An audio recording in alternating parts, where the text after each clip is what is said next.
Assalamualaikum warahmatullahi wabarakatuh. Bismillah walhamdulillah wassalatu wassalamu ala rasulillah wa ala alihi washabbihi man wala amma ba'dah. Sahabat di mana-mana berada, alhamdulillah sehat pada malam hari ini. Kita berdiskusi kembali dengan beberapa kawan kita, anak-anak muda yang luar biasa, para aktivis. Nah, di beliau satu yang kemarin saya wawancara sudah, sahabat Surya Nur yang sekarang ada di kepengurusan PMI. Nah, sekarang ini adik kita yang masih kecil ini sahabat Lamri, ketua komisariat Hasan Al Basri Universitas Darwan Ali Kuala Papua. Nah, di sini kita akan berdiskusi tentang PMI dari yang tingkatan komisariat yang paling bawah ya sampai yang PMI sekarang yang ada beliau diwakili di sini. Itu komplit sudah. Kita akan tahu lika-liku tentang PMI. Kita mulai. Kita tanya dulu yang paling kecil dulu nih pembukaannya. Ya, Sobat Lamri, gimana kabarnya? Alhamdulillah baik sekali Mas. Alhamdulillah. Ya, untuk kegiatan gimana kayaknya?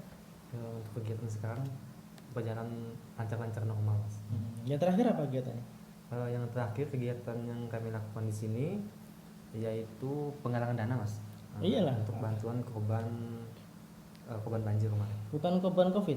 Bukan.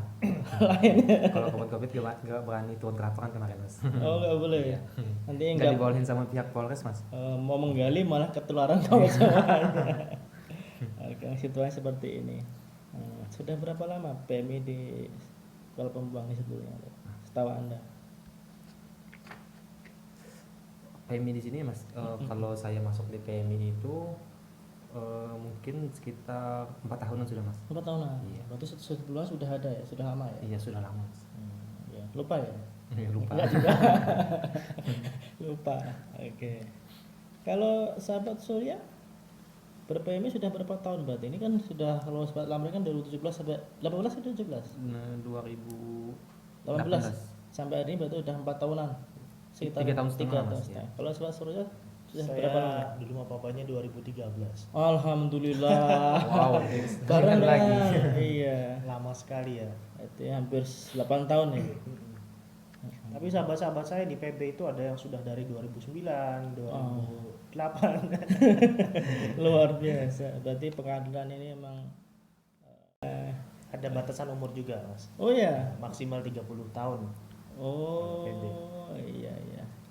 Berarti kalau masih 18 ya. Kalau umur saya masih 22 Mas. Oh, berarti nggak masuk lagi 10 tahun lagi. Maksimal dia 8 tahun lagi. Kok bisa kejebak di PMI dulu gimana tuh ceritanya itu? Awal mulai itu tertarik aja langsung gitu Mas, mendengar yaitu namanya PMII, yaitu Pergerakan Mahasiswa Islam Indonesia. Yang mana yang tertarik ya? Pergerakannya atau mahasiswanya? Atau mahasiswinya? Islam Indonesia-nya Mas. Oh, Islamnya. Karena di situ ada Tak kira mengandung unsur mahasiswi. agama dengan unsur nasional kita. Makanya di situ saya tergerak untuk ikut ke PMII lagi. Berarti ada jiwa nasionalisme Bian ya? Iya, betul sekali.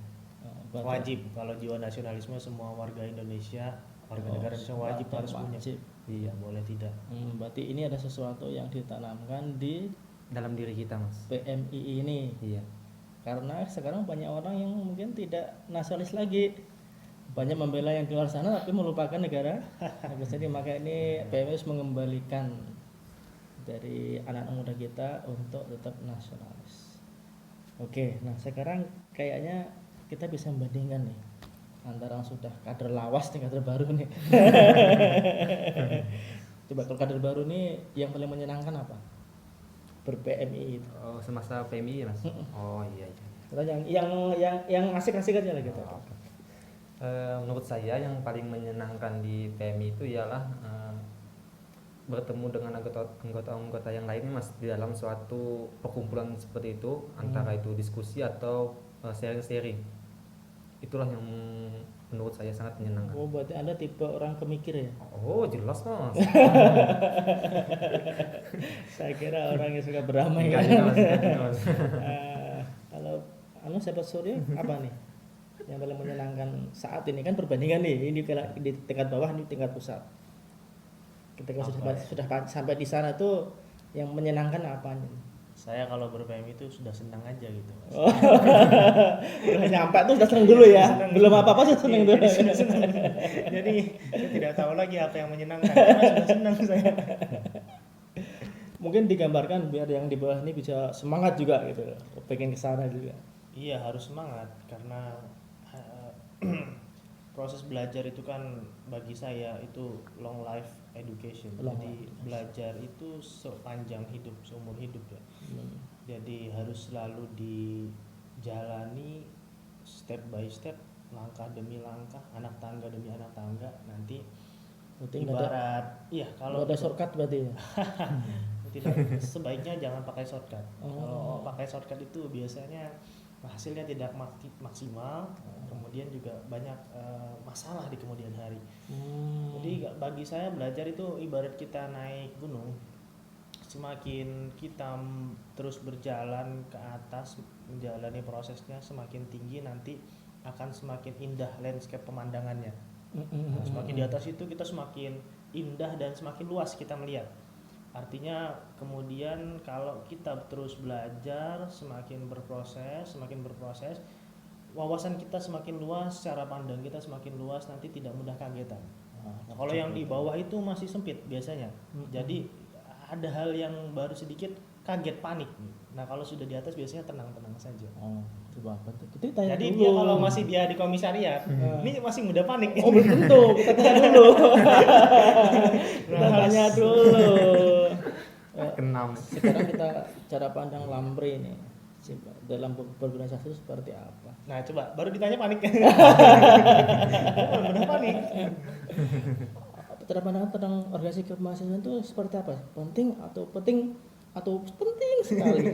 Seperti itu. Terus kenapa kok seperti itu jawabannya? Kalau menanya penting atau tidak penting, sangat penting mas. Oh iyalah. Untuk organisasi itu sendiri.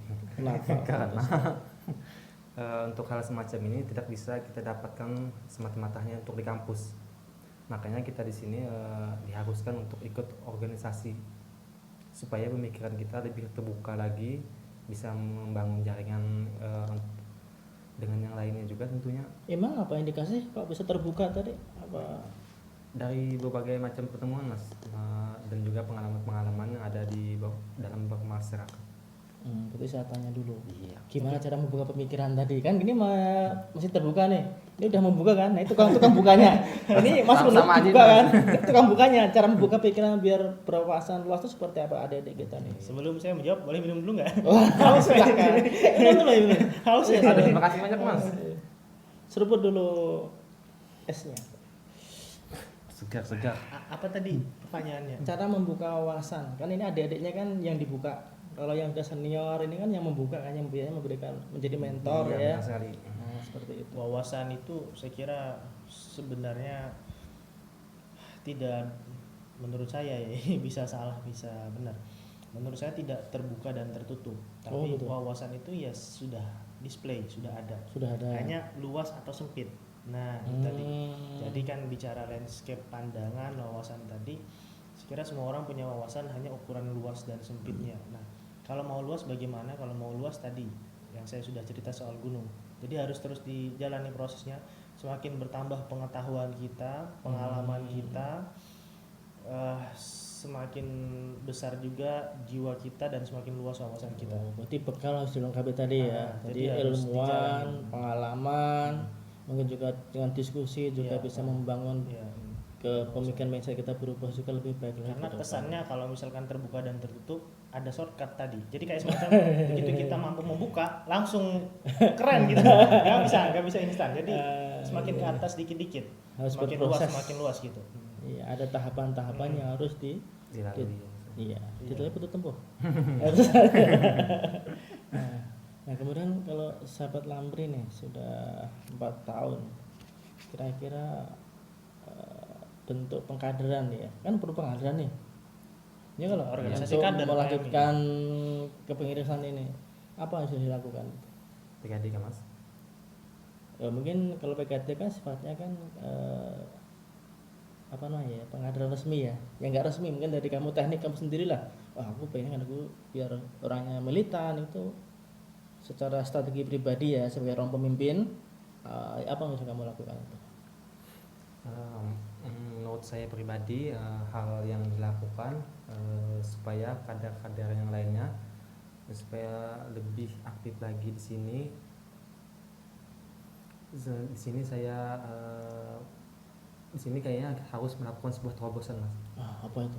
Yang mana terobosan itu harus kita asah terus dengan melakukan sharing-sharing ke senior-senior yang lainnya untuk bertukar cerita. Diskusi dengan para Iya. senior yang sudah pengalaman tuh ya. Iya, benar. Nah ini berarti kalau dari pandangan PB gimana nih untuk membangun soliditas dari anggota-anggota adik-adik kita nih? Kalau soal bagaimana Solid tuh. kaderisasi yang baik itu saya belajar dari cerita Rasulullah.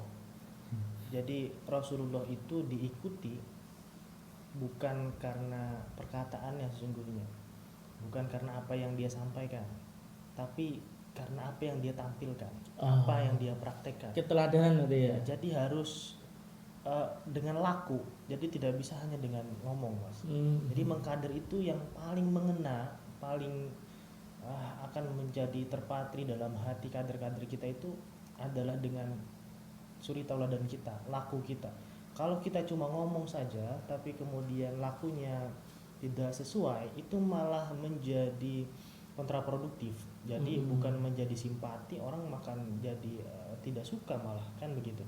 Tapi kita nggak ngomong pun, tapi laku kita menunjukkan hal-hal yang baik, orang akan tertarik dengan sendirinya, akan meniru dan belajar dengan sendirinya. Itu kan yang dicontohkan Nabi. Oke, padahal kalau catanya apa yang sudah dicontohkan oleh sahabat Lampe sebagai ketua sekarang untuk menginspirasi dari adik-adiknya itu loh. Dia rajin ke masjid, Mas.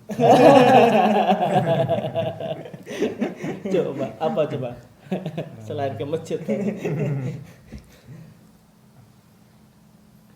Untuk menginspirasi yang lainnya, di sini saya melakukan dengan mengenali tokoh-tokoh agama ya, Mas, yang ada di sekitar sini. Bukan dengan modif motor ya. Laku modif motor juga menarik gitu. Orang pada ikut. Oke, kalau begitu yang mungkin Amri punya figur inspiratif ya dari alumni di Kuala Pembuang ataupun mungkin yang di mana, ada nggak kira-kira? Terus apa yang akan mulai dari alumni itu atau seseorang itu?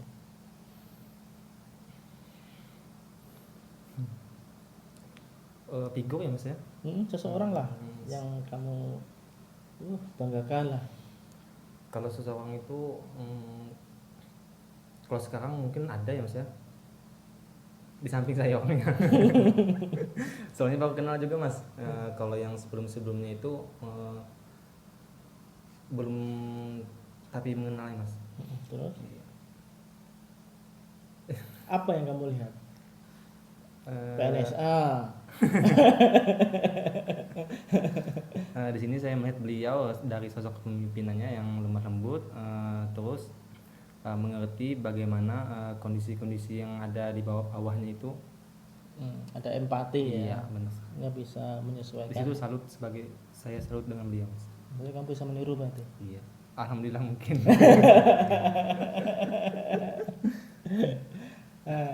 Nah mungkin ini sahabat Surya nih, ini sudah ada fun. Saya nanti berarti nanti saya buat fanbase Surya Nation. Penggemar Surya, komunitas Surya Nation. Bagus juga itu. Apalagi apakah sahabat Surya juga punya inspirator juga? Iya, saya punya banyak guru dan mentor-mentor.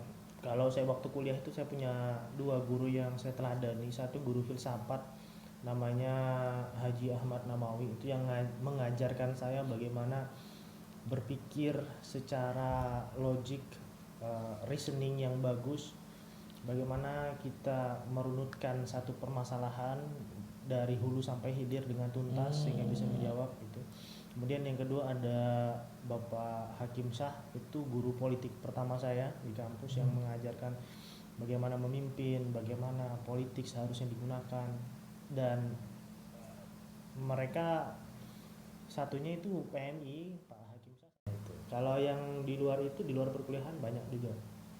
Memang di perkuliahan guru-guru pertama saya sejak awal kuliah ya itulah mentor-mentor saya. Emang itu tadi ya. Lebih mudah kita itu meniru sosok yang berikan keteladanan yang tidak hanya dalam retorika berceramah dan sebagainya, tapi lebih kepada tindakan-tindakan beliau yang bisa Iya, menjadi panutan kita. itu sudah sunatullahnya begitu. Nah, ya. Memang dalam berproses ber-PMI tidak bisa shortcut, harus kita bertahap agar apa? Matang istilahnya, tidak matang yang kena karbitan, tapi matang karena proses tadi. Yang bisa shortcut Dewasa. itu cuma smartphone dan laptop. Itu bisa sah gitu. Kalau belajar jangan. Oke ya. Jadi belajar jangan setengah-setengah. Kalau setengah-setengah bisa sesat di jalan karena ada pemahaman yang kurang pas. Oke, ya sudah, kita tidak cukup waktu kita minta closing statement dari yang di tataran bawah nih penasehat, juga dari tataran PP. Silahkan dulu ini yang ini dulu, silahkan. Iya, untuk anggota-anggota PMI khususnya yang ada di Seruyan, semoga dengan pertemuan kami malam ini dapat menginspirasi sahabat-sahabat sekalian,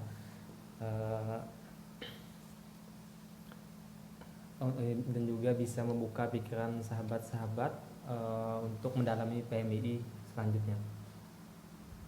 Dan di sini saya tekankan juga kepada sahabat-sahabat sekalian, kita tingkatkan lagi solidaritas kita, kebersamaannya kita tingkatkan di sini.